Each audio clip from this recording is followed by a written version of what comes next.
Hello, hello, hello. My name's Everything Explained, and today we're going to be talking about American Horror Story Double Feature Death Valley. This is the eighth episode of this 10 mini series of this double feature installment. We're gonna go ahead and look at this episode. The eighth episode, as I said previously, it's titled Inside. So let's go ahead and take a look at this. And it starts off 9 years after where we previously left off in the last episode. President Eisenhower is no longer in office, and at this point in the time, he has made a treaty with the aliens, allowing them to abduct up to 5,000 people as long as they leave the rest of the United States alone. And in return for the abductions, the aliens are going to be providing them with a lot of technological advances. So at this point, as I said before, President Dwight Eisenhower is no longer in office. JFK has just been inaugurated, and we also then see that Richard Nixon is approaching ex-President Dwight Eisenhower because he's having thoughts about maybe informing JFK about the treaty and the whole alien business, the crash site, all of it. Richard Nixon is advising him against it. We then get a scene of President Eisenhower going with his own mind and informing President JFK. Excuse me. We then see him showing him the crash site. We see him showing the alien bodies, and he informs him of the treaty that he struck with the aliens. We see JFK is disgusted by President Dwight Eisenhower's decision, disgusted by President Dwight Eisenhower's decision. We see Richard Nixon come to his defense. However, President Eisenhower lets JFK speak his mind, and essentially JFK informs them both that he's going to make an announcement about all of this, informing the whole United States about the treaty, about the aliens, everything. And so then we get another shot later that night of JFK informing Marilyn Monroe about the aliens, about what he plans to do, everything. And he basically asked her, well, how come this whole alien thing doesn't freak you out? And Marilyn Monroe lets him know that back when she was a child, she was in an orphanage, she actually had her own extraterrestrial experience. She had a teddy bear basically become possessed. You can see the bright white light flashing through the window. She basically screamed for help, but the people at the orphanage did not believe her. And so later on at that point, we see it the same night at President Dwight Eisenhower's house. We see him getting a call from none other than Richard Nixon, informing him that JFK plans to expose everything involving the aliens and the treaty tomorrow. We then get a scene, and this is the following day, and we see that President or ex-President Dwight Eisenhower and Mimi Eisenhower are discussing the technological advances they have now. They're discussing all the new technology they have. They're talking about how these new microwave dinners were cooked in less than 30 seconds. She's just basically fascinated by this new technology, talking about how she was nervous to use the new technology they got from them, but now how like it's changed their life basically and made things so much easier. So I think that was pretty cool.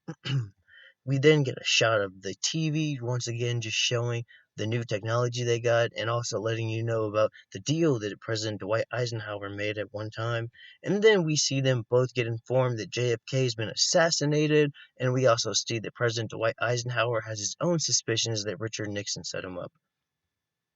We then go back 9 years to where we previously left off in the last episode, and we see President Dwight Eisenhower informing some military personnel that everything that they've heard is true, everything is real, and that this really is happening. We then see some, I guess what you call mixed reactions, because once President Eisenhower informs them of the treaty, not everybody is coming to the same conclusion, and the aliens are well aware of that because we see Maria float on into the room, and she comes in with the box, letting them know that she senses their hesitation, but they have a limited amount of time because their people are dying, basically. She makes it seem like this treaty will save both of their species, and basically she tries to persuade them with some new technology and lets them know that again they only have a limited amount of time, and if they don't come to a decision soon, they'll take this information to Russia and provide them with new technology. And we then see her open up a box, and this is some kind of technology for aircraft, and this is supposed to keep aircraft stealth, like it's for stealth missions is what I'm trying to get at.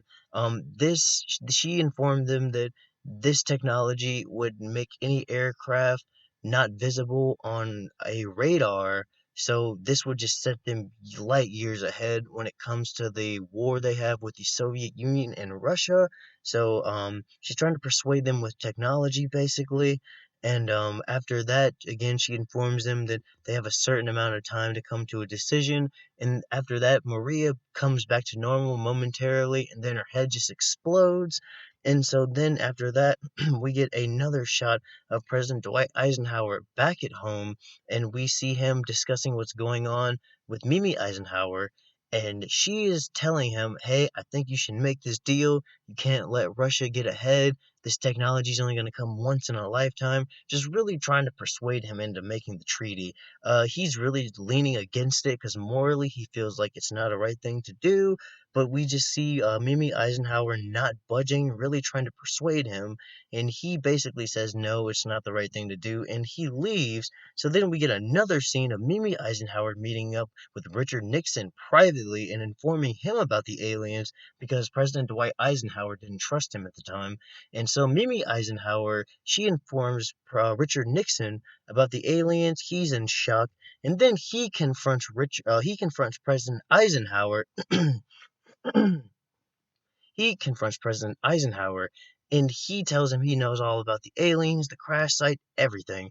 And basically, President Eisenhower is asking, how did you find this out? He doesn't want to reveal his source. And then he finds this cloth that has an M on it, which stands for Mimi. And he finds out that his wife betrayed his trust. He goes home to confront Mimi. He tells her he's not striking the deal and that this is insane. He's about to go leave, and before he can head out of the house, he sees that Mei is actually possessed by the extraterrestrials. He then lets the extraterrestrials know that not to hurt his wife, basically, or he'll kill them all and he won't sign the deal. They tell him, we'll see. And right after that, we are cut back into the future, or sent back into the future. And we see that Kendall is rushing. They were about to go to the hospital because their pregnancy is developing at a rapid rate.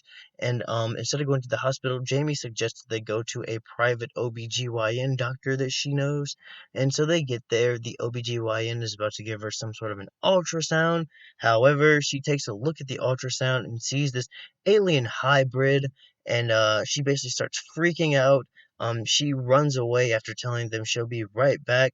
And she goes to make a phone call to some sort of uh, emergency dispatch, I guess. Not sure if she was calling 911 or another hospital, but before she can actually make that call, we see this black van pull up, and these men in black suits hop out of this van, and we see the men in black suits confronting this OBGYN doctor. You can see the fear in her face, and you see this gentleman telling her, relax, everything's going to be okay, right before he shoots her in the face. We then see these men in black kidnap Kendall, Jamie, Cal, and Troy, and then we get this scene of, after all of them are unconscious and sedated, we see only Kendall wake up in this strange white room we seen in the promo, and everyone's attached to these green wires. We then get the first scene of, we're not sure if this is an extraterrestrial, we're not sure what this is, but we get the first scene of this masked individual telling her basically that the pregnancy is going to be okay, not to worry, basically calling her a savior of their race, just basically trying to comfort her in any way that she can or he can, whatever it is. And so at this point, we see Kendall demanding her freedom, accusing this thing of being a monster, and this thing basically tells Kendall that it's not its choice. This isn't what it wants. It's just what it's doing. Basically, that this thing never. I mean, from what it seemed like, this thing was not calling the shots. This is just maybe a worker or some random, you get what I'm getting at. This basically is not the top dog of this whole operation. This is just some sort of, I guess, slave or worker. But anyway, I just, like I said, we don't really get a lot of information on this thing right here. But we do see, like, we see the hand from we seen in the cutscene. We get the hand checking up on Kendall's pregnancy, basically, and we see that most of them are all, I don't know how quickly this pregnancy is developing, but we see all of them are basically looking like they're 8 to 9 months pregnant. We see this thing, as I was saying before, prepping for, I guess, some sort of operation. Perhaps she's about to go into labor. We're really not sure yet. But we see Kendall starts to get very, very feisty, like I said before, accusing this monster of being in charge and kidnapping her. And this monster essentially is saying that no, it's not me. I'm just doing as I'm told, basically. And as Kendall's getting feisty, demanding for her freedom and answers, we see this thing put her to sleep and knock her unconscious. And that just goes to show you that these aliens, they mean business and they are light years ahead of anything going on Earth. So just going back into the whole President Eisenhower debacle, if you look at it, in his mind, if he doesn't make the treaty, then basically the aliens are gonna wipe them all out anyway. But anyway, that's a side note. So going back to this, we get another scene of Kendall waking up in this room with a whole bunch of other people who have been impregnated. Looks like with the alien hybrids. We got a gentleman right there. We have a few women in the back. We have one of the men in black overseeing this whole thing. We don't actually find out where the location of this is. It could have been in a base. It could have been on a spacecraft, but I'm assuming it's a military base because of the men in black. But we really don't find out. We then see this gentleman right here talking about his past.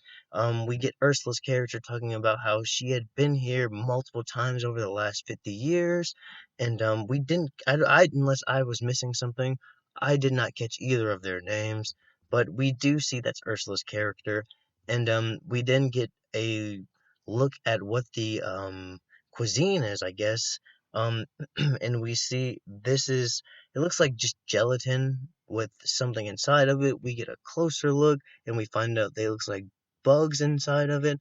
Um, I had a theory that the little spot at the top of that was maybe like alien blood, possibly like some sort of connection to the pills, but I can't confirm that for sure. But this is definitely a disgusting looking dish. We then see that Kendall is rejoined by Troy, Cal, and Jamie. None of them know exactly how they got there. They're pretty all in panic, and every one of them, they're pretty in panic. Every one of them is basically in hysterics right now. No one knows what's going on or how they got to this room. We then see Ursula confront them and basically tell them to just play their part and everything's gonna be okay. You know, she's been here multiple times. The first time she came here was actually back in 1968, I believe she said. And she also had said again that she had been through this process multiple times. We then see Troy ask her, well, after this is over, do we get to go? And she said, well, most times people get to go, but then there are special cases like her. We then see Troy, he gets belligerent with someone who was serving the cuisine to them, the gelatin with bugs inside.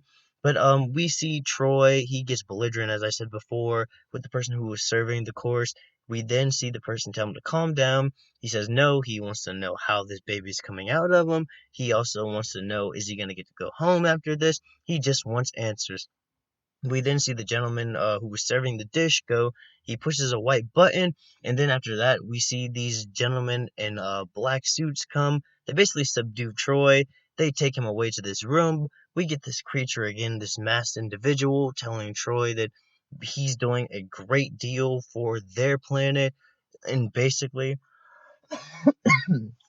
excuse me, we see him inform Troy that he's basically doing a great deal for their planet, basically letting him know that it'll all be over soon, not to worry, don't stress out the baby, all kind of stuff, letting him know that the baby also can hear all of what's going on right now. Not exactly sure how that works, but that was just something I heard in here. And basically, Troy's asking how it's going to come out, and we hear this thing respond and saying, well, life finds a way. And then after that, Troy starts panicking and flipping out. We get a shot of Troy starting to bleed from the mouth, and he's starting to, I'm not sure if he's going into labor at this exact moment, but some kind of mutation is happening to the alien hybrid because we see it start moving around. And at that same time, we also see that I'm so sorry. We also see that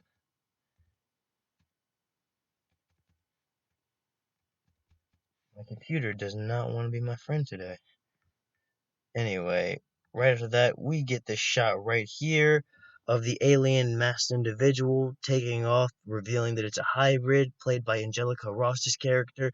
This was actually the chemist in Red Tide. I'm not actually sure, I'm not 100% sure if this is going to actually tie into Red Tide or if this still has something to do with the chemist storyline. But hopefully we get more information on her soon. But yeah, she reveals herself. Basically, I'm assuming she's a hybrid. But so then we get this final shot of the alien hybrid inside of Troy kicking around, and then we get a shot of Troy in extreme pain, and that's where the video ends. But tonight's episode, it was good. It was very good. It came out on my birthday. I was very excited and happy to watch it. It felt a tad bit rushed because we got the whole black and white thing with the treaty as far as President Eisenhower and the Richard Nixon beef with JFK. But then we also, like, within the last 20 minutes, we see Kendall taking everyone to the OBGYN. And I swear, within a span of 15 to 20 minutes, like, Troy's in labor. So to me, it just felt a little bit rushed, as did, like, everyone says the ending in Red Tide also felt rushed. I said, this kind of felt the same to me. It was a lot better than the ending of Red Tide this episode, but again, it just felt rushed. I just feel like they're, especially in the second part where they have color, the present day part, I just feel like they're really doing a lot with a little bit of time, trying to crunch it all in. But I'm hoping, like I said, there's only 2 episodes left, so I do understand. But I'm hoping the next 2 episodes really give us like a little bit of decent story because like this second part, it almost just feels like unnecessary filter.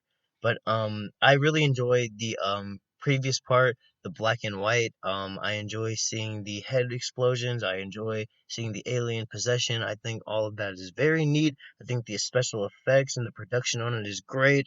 I think the music sounds amazing. So, as I said, I really enjoyed it.